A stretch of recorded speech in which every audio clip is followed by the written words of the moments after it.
ఆచి chicken masala. Iran supreme commander అయాతుల్లా Ali Khamenei మరణం వెనుక అతనికి దగ్గరగా ఉన్నటువంటి సన్నిహితులే ఉన్నారని తెలుస్తుంది. వాళ్ళిచ్చిన సమాచారంతోని అమెరికా, ఇజ్రాయెల్ బలగాలు ఖమేనీని ఖతం చేశాయనే వార్తలు వస్తున్నాయి. పక్కా సమాచారంతోనే ఇరాన్ సుప్రీం ఇంటిని 30 బాంబులతో నేలమట్టం చేశారని చెబుతున్నారు.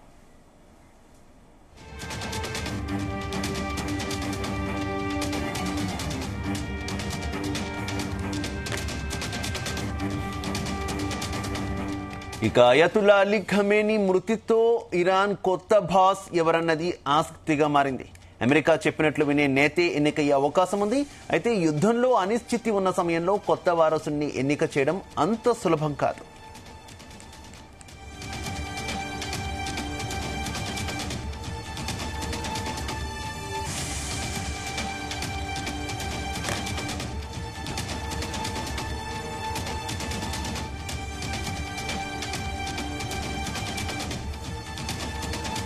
ఇక విలాయతే ఫకీహ్ అని పిలువబడే ఇరాన్ వ్యవస్థలో దేశ అత్యున్నత అధికారం సీనియర్ మతాధికారి అయి ఉండాలి.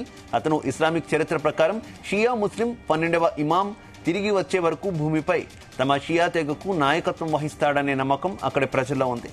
కాబట్టి కాబోయే ఇరాన్ సుప్రీం లీడర్గా ఓ మతాధికారి మాత్రమే ఉంటారని అక్కడి మీడియా సంస్థలు చెబుతున్నాయి.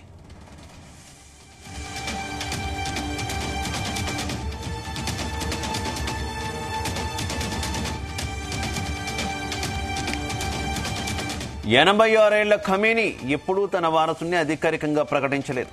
తదుపరి నాయకుడిని అక్కడ జాతీయ అసెంబ్లీ నిర్ణయిస్తుంది. అక్కడి మతాధికారులు తమ నాయకుడిని ఎన్నుకుంటారు.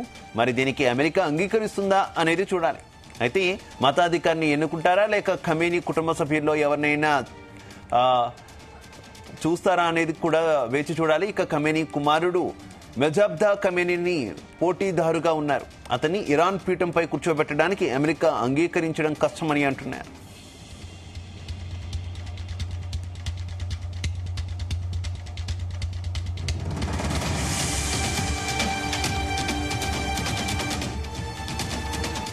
ఇక ప్రజలచే ఎన్నుకోబడిన గార్డియన్ కౌన్సిల్ ద్వారా పరిశీలించబడిన 88 మంది మతాధికారులతో రూపొందించబడిన నిపుణుల సభ సుప్రీం నాయకుడిని ఎంపిక చేయడంలో కేంద్ర రాజ్యాంగ పాత్ర పోషిస్తుంది. ఈ సంస్థ వారసుని ఎన్నుకునే అవకాశాలున్నాయి. అమెరికా కూడా తమకు కావలసిన నాయకుడిని వేళ్ల ద్వారానే ఎంపిక చేసే అవకాశాలున్నాయని అంతర్జాతీయ రాజకీయ నిపుణులు చెబుతున్నారు.